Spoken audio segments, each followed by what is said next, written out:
Jemi njohur së fundmi me disa shkarkime të ardhura nga radhët e administratës, e kjo për shkak të përfshirjes në përfushatat zgjedhore. Të shkarkuarit kanë ardhur nga rreth të ndryshme, sa i përket administratës, por edhe sa i përket partive politike. Marrja pjesë në fushata elektorale apo promovimi i forcave politike gjatë orarit të punës tashmë është ndaluar me ligj, e në të kundërt ndërmerren sanksione deri në largim nga detyra.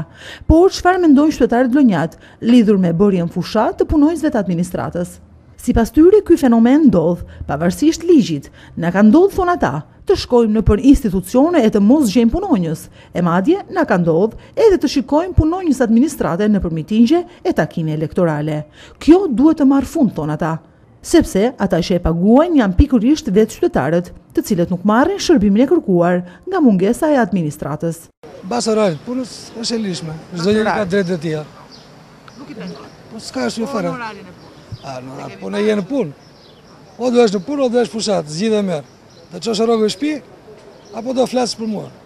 Do çosh rrogën për fëmijët. Atëherë mbaron ora. Jo, të dia jo. Qëndron si problem dhe është një problem që dëmton se në qoftë se njerëzit dëmton shërbimin dhe nuk është e hishme për shembull që këto gjëra të ndodhin. Po tani që është dhe koha e fushatës elektorale, ka punonjës që janë me detyra shtetërore, abuzojnë me detyrën e tyre duke kërkuar si shërbim, plus kërkojnë votën. Çdo qytetar shqiptar ka drejtë të marrë pjesë në çdo fushat në parti që aderon ai. Në orar punës. Janë ti, në orarin e punës nuk ka drejtë të punën të shkojnë në fushata, as tash në partie. Jashtë orarit të punës ku të marrë punën ka drejtë të shkojë. Kjo është mendimi im qytetari i Vlorës. Prandaj nuk do themi ne, nuk do të paraqyjojmë pse shkojnë në atë fushat jashtë orarit të punës. Nuk e, se shumë nga ne qytetarë shërbimi ndaj qytetarit moment që ai lë punën dhe jo, rëndësipën e ka që në këtë zgjedhje mos shitet të vjet vota. Kjo ka çdo qytetar të votojë aty ku ndjen ai ka dëshirën e tij, ku ka partinë e tij, bindjen e tij.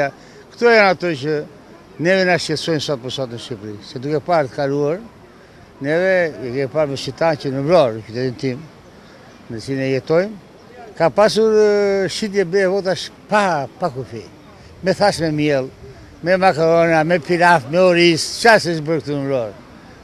Edhe do ketë.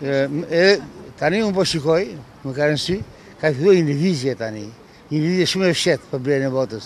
Këtu do pas shumë kujdes, dhe të vota atje ku mendoj çdo qytetar. Kjo është mendimi i shehtë.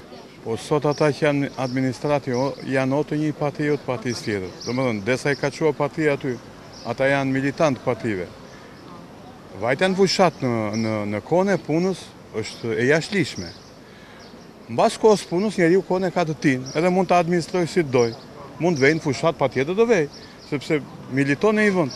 Është me tesa ai militon edhe ajo partia ka futur aty. Në rast se është në orarin e punës ka shkel ligjin. Ka shkel ligjin duhet përgjigjet, kushdo qoftë ai. I çfarë do niveli qoftë. Në orat punës, janë orat punës do presë qytetarët. Sanksione për këta persona mendoni? Unë e di se ka sanksione ligjore që shkelin. Ai e kap kodi punës një. Ka shkel orarin e punës, ka mbyll zyrën dhe ka ikur, pavarësisht ku ka vajtur. Populli s'do di gjë. Zyra duhet të hapur 8-4. Kjo është normale. Kush më ndryshe të përgjigjet. Ndërkohë në një urdhër të kryeministrit ndalohet që makinat shtetërore apo burimet njerëzore të përdoren në përfushata. Titullarët të ministrave, institucioneve, organeve të varësisë të organizojnë menjëherë punën dhe të marrin masat e nevojshme, thuhet në këtë urdhër.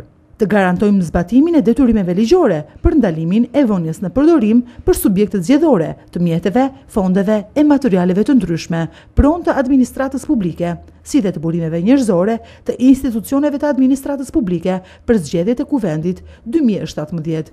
Sipas këtij ligji ndalohet gjithashtu dhe pjesëmarrja e punonjësve publik në fushatat zgjedhore gjatë orarit të punës, po ashtu i ndalohet pjesëmarrja edhe studentëve gjatë orarit mësimor.